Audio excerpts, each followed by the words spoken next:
La malédiction de l'île aux esprits. Au large des côtes sénégalaises, non loin de l'île de Gorée, se trouvait une petite île abandonnée que les pêcheurs évitaient à tout prix. On l'appelait Ndaroul, l'île interdite. Les anciens racontaient qu'autrefois, un village y prospérait, mais qu'un malheur l'avait frappé, forçant ses habitants à fuir en laissant tout derrière eux. Un jour, Babacar, un jeune pêcheur de Dakar, refusa d'écouter les avertissements.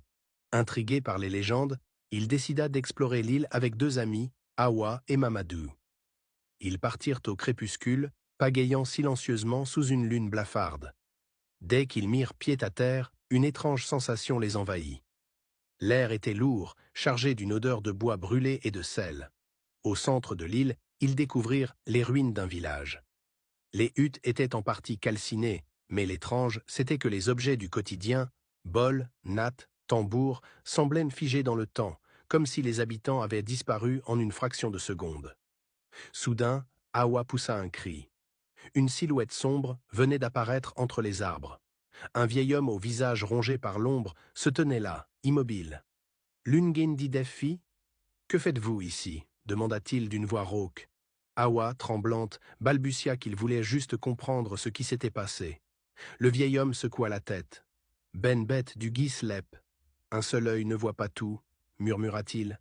Certains secrets ne doivent jamais être réveillés. Et puis, sans prévenir, il se mit à réciter des paroles en une langue ancienne.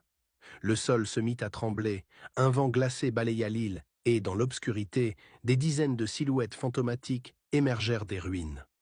Leurs visages étaient datés déformés par la souffrance, leurs yeux vides fixaient les intrus.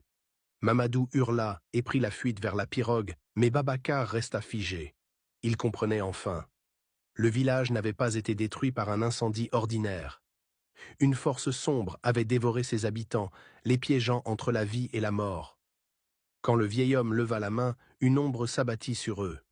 Au matin, la pirogue de Babacar dérivait sur l'eau, vide. L'île, elle, était redevenue silencieuse, gardant une fois de plus son terrible secret.